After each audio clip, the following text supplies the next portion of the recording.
Bom dia, querido irmão, querida irmã, você que nos acompanha nesse momento pelas ondas da Rádio Comunidade FM, pela web rádio Nossa Mãe de Birité, pelo nosso canal Palavras de Redenção. Se é a primeira vez que você está passando por aqui, seja muito bem-vindo, seja muito bem-vinda, ative as notificações, deixe o seu like, deixe o seu comentário e compartilhe com seus amigos em todas as suas redes sociais, a fim de que as próprias redes sociais possam entender a relevância deste conteúdo e espalhar esse conteúdo para mais pessoas. Sou Padre Frei Inácio José, pároco da paróquia de Nossa Senhora das Mercês, Arquidiocese de Belo Horizonte, mestre em Teologia Bíblica pela Faculdade Jesuíta de Filosofia e Teologia, FAGE.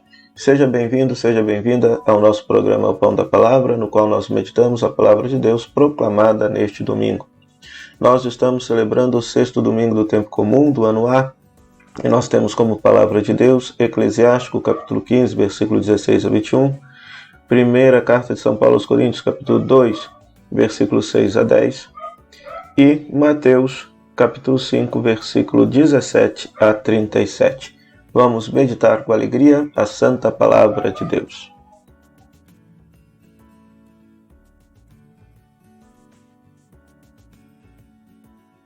A primeira leitura, Eclesiástico, capítulo 15, versículo 16 a 21. O livro do Eclesiástico é um livro que se encontra somente nas Bíblias católicas, não se encontra nas Bíblias protestantes. Por quê? Porque este texto foi escrito originalmente em grego e ele faz parte da chamada Bíblia grega ou Septuaginta, que foi uma tradução que os judeus fizeram de todo o Antigo Testamento do hebraico para o grego, acrescentando 7 livros a mais, que eles consideravam como valorosos, que eles consideravam como canônicos. E a Igreja Católica, na sua Bíblia Católica, considera esses 7 livros também como inspirados por Deus e por isso se lê os seus textos na Sagrada Liturgia, como nós temos aqui como exemplo. Quem escreveu este texto foi um sujeito chamado Jesus ben Sirac, um judeu que viveu no século I ou século II a.C., e ele teve como escopo, teve como objetivo instruir os jovens judeus acerca da sabedoria judaica. Naquele contexto, a filosofia grega, a cultura grega ou o helenismo estava invadindo o povo de Israel. Muitos jovens estavam abandonando a fé judaica e abraçando as ideias e a cultura, a filosofia grega. Então ele escreve este texto justamente com a finalidade de ensinar que a verdadeira sabedoria é temer a Deus. E temer a Deus é uma expressão técnica que a Sagrada Escritura utiliza para falar da prática da religião judaica. Em outras palavras, ele fala que a verdadeira sabedoria é praticar a Torá, ou seja, aquilo que Deus nos deu como instrução para a vida. E neste texto, especificamente na primeira leitura, o autor sagrado vai ensinar que Deus deu ao ser humano o livre-arbítrio. Então ele é dotado de liberdade, ele pode escolher o bem, o mal, o fogo ou a água, né? Lembrando que ele sofrerá, pelo fato dele ser livre, ele também tem que assumir as consequências da escolha dele. Então se ele escolhe o mal, ele vai colher o mal. Se ele escolhe o bem, ele vai colher o bem, né? Entretanto, ele tem uma preocupação. Ele fala, se você quer observar os mandamentos, eles te guardarão e tu viverás. Então, Deus deu a liberdade para o ser humano escolher entre o bem e o mal, mas Deus orienta a que se escolha o bem, e escolher o bem é praticar os mandamentos, é praticar a Torá, certo? É praticar a Torá. Então, a pessoa não pode, em hipótese alguma, dizer que escolheu o mal, escolheu o pecado, ou fez o que é mal, porque Deus quis. Não, foi porque ela quis. Porque, apesar de Deus ter lhe dado a liberdade para escolher entre o bem e o mal, Deus orienta a pessoa a que se escolha o bem, mas está na liberdade da pessoa fazer esta devida escolha. Ora, o paralelo desta leitura está justamente no Evangelho, Mateus capítulo 5, versículo 17 a 37, onde Jesus radicaliza a Torá. Ou seja, ele deixa bem claro, olha, eu não vim abolir a lei e os profetas. Ou seja, ele não veio abolir o Antigo Testamento, mas veio para dar pleno cumprimento, para mostrar o seu verdadeiro sentido, né? Então é muito interessante isso. E aqui ele faz 3 distinções, né? Ouvistes o que foi dito, eu porém vos digo. Então vejam só, na primeira, Ouvistes o que foi dito, não matarás.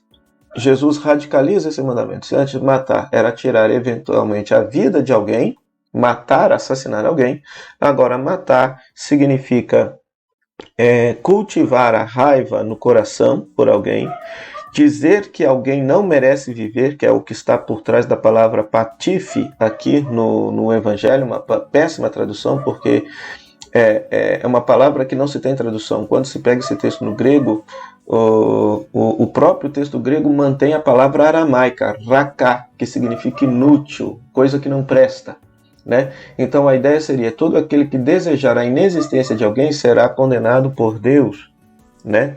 E outra coisa, quando você estiver rezando, quando você for fazer a sua oferta, se você lembra que você está de mal de alguém, vai lá se reconciliar primeiro com essa pessoa e depois vem rezar, vem fazer a sua liturgia.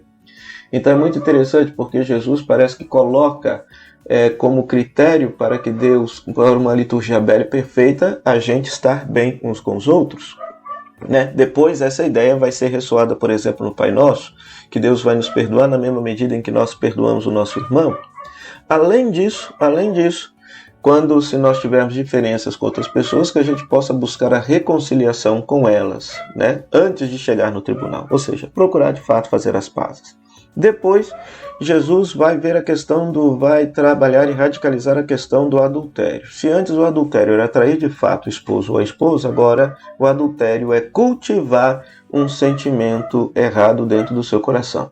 Afinal de contas, a prática concreta do adultério só acontece porque ela foi alimentada interiormente. E por isso Jesus agora vai utilizar aquela linguagem exagerada própria dos judeus, que se algum dos membros do nosso corpo nos leva a pecar, nós devemos cortá-lo. Isso significa o quê? Não é que Jesus queira que a gente seja amputado ou nada disso. Não. É que todo o nosso ser, todo o nosso corpo deve ser utilizado para a glória de Deus. Então, se há algo em nós que nos leva e nos conduz ao pecado, algum desejo, alguma cobiça, algum sentimento, a gente precisa cortá-lo pela raiz. E por fim, Jesus vai radicalizar essa questão dos juramentos, que não se pode jurar nem pelo nome de Deus e nem pelo altar de Deus. Ou seja, porque o que significa isso? Significa pedir que Deus dê veracidade à nossa palavra. E Jesus vai dizer: não jureis, que a vossa palavra seja verdadeira por ela só, que o seu sim seja sim e o seu não seja não. O que vem disso é do inimigo. Então perceba que Jesus, ele não cai no rigorismo dos fariseus, Jesus não cai no legalismo exterior dos fariseus, mas muito pelo contrário, Jesus radicaliza, torna desde dentro do coração humano mais radical a prática da vontade de Deus, a prática dos mandamentos divinos. Né? Então, para você perceber que o que Deus olha é dentro do coração da pessoa, e a prática e a obediência àquilo que Deus nos instrui como caminho do bem deve começar desde dentro do coração. E já na segunda leitura, a carta de Paulo aos Coríntios, capítulo 2, versículos 6 a 10, Paulo vai falar que desta sabedoria que foi destinada por Deus e que agora os cristãos têm conhecimento desta sabedoria, e que o mundo não aprendeu essa sabedoria, que o mundo inclusive rejeitou esta sabedoria. De quem que ele está falando? Ele está falando de Jesus Cristo. Né? Essa misteriosa sabedoria de Deus, sabedoria escondida que Deus destinou para a nossa glória, é a pessoa de Jesus Cristo. O mundo que rejeitou Jesus, o mundo que não acolheu Jesus, os cristãos o acolhem. Esta pessoa de Jesus, Jesus Cristo, é a própria sabedoria de Deus, e aqueles que acreditam em Jesus e vivem segundo sua palavra, experimentam desde já, aqui e agora, a vida de Deus. E esse texto nos ensina também uma coisa muito bonita, ou seja, a glória eterna, ou seja, a convivência com Deus, é algo que nenhuma cabeça é capaz de imaginar. O que Deus preparou para os que o amam é algo que os olhos jamais viram, nem os ouvidos ouviram, nem o coração jamais pressentiu. Ou seja, a gente não pode, do ponto de vista de uma fé amadurecida, acreditar naquelas imagens que as pessoas têm do céu. né? Ou seja, que na verdade não passam de projeções da própria consciência da pessoa, da própria psique da pessoa, ou aquilo que a pessoa considera como ser bom ou melhor para ela, ela projeta isso em nível máximo, considerando que isso seja o céu. Pois isso é válido também, mas porém, aquilo que Deus reservou para nós na eternidade, na convivência com ela, ninguém, nenhuma mente, nenhum ouvido, nenhum olho, a gente é incapaz de imaginar. Por quê? Porque Deus é absoluto mistério. Nós sabemos que é um mistério positivo, um mistério que quer o nosso bem, um mistério que quer a nossa vida, pois assim Jesus nos revelou. Entretanto, nós não temos condição de saber, mas sabemos que será muito bom estar com Deus por toda a eternidade. Por isso, querido irmão, querida irmã, neste domingo do tempo comum, neste sexto domingo do tempo comum, peçamos ao Senhor que nos conceda a graça de viver a sua palavra, de aprender a ser como Jesus, diante das inúmeras possibilidades que a vida nos dá de escolher entre o bem e o mal, que a gente sempre sabe escolher o bem, pautado por aquilo que Jesus nos ensinou. Para isso, oremos.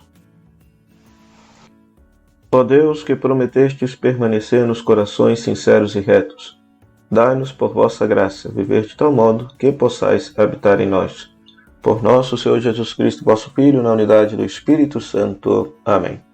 O Senhor esteja convosco, Ele está no meio de nós, que a bênção de Deus Todo-Poderoso, Ele que é Pai, Filho e Espírito Santo, desça sobre vós, permaneça para sempre. Amém.